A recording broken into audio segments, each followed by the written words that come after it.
حدثنا عبد الله بن يوسف قال أخبرنا مالك عن ابن شهاب عن سعيد بن المسيب وأبي سلمة بن عبد الرحمن أنهما أخبراه عن أبي هريرة رضي الله عنه أن رسول الله صلى الله عليه وسلم جس قال وقت امام آمین کہا، امام تو ولدوالین کہہ دے گا، ولدوالین کے بعد امام کو بھی آمین کہنا چاہیے، اور جب امام آمین کہے گا اس وقت تم آمین کہو گے، اس وقت فرشتے آمین کہیں گے، تینوں کے آمین اگر مدم ہو گئے، برابر ہو گئے، غفر له ما تقدم من ذنبی. جی قال إذا أمن الإمام فأمنوا فإنه من وافق تأمينه تأمين الملائكة غفر له ما تقدم من ذنبه. وقال ابن شهاب وكان رسول الله صلى الله عليه وسلم يقول آمين. باب فضل التأمين.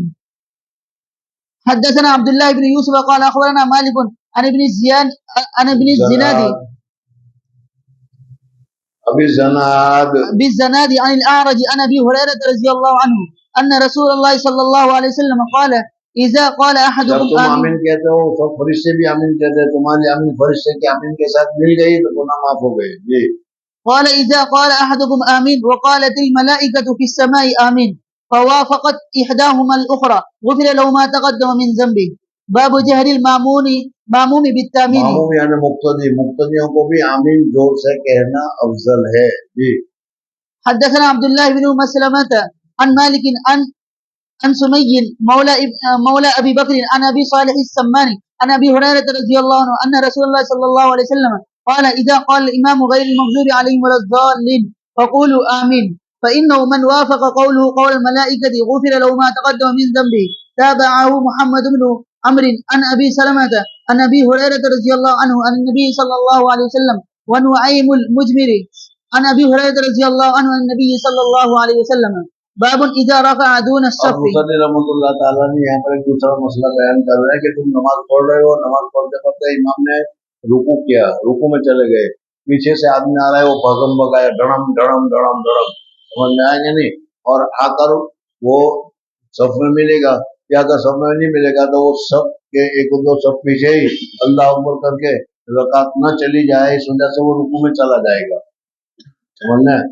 اچھا تو یہ ہے کہ رکعت سے پہلے ہی تم آ جایا کرو، دوڑنے کی ضرورت پیش نہ آئے. لیکن اگر دوڑنے کی بھی پیش آ جائے تو دوڑنے کی ضرورت نہیں ہے، اطمینان سے شریک ہو، جو رکعت ملے وہ پڑھ لو، نہ ملے وہ چھوڑ لو.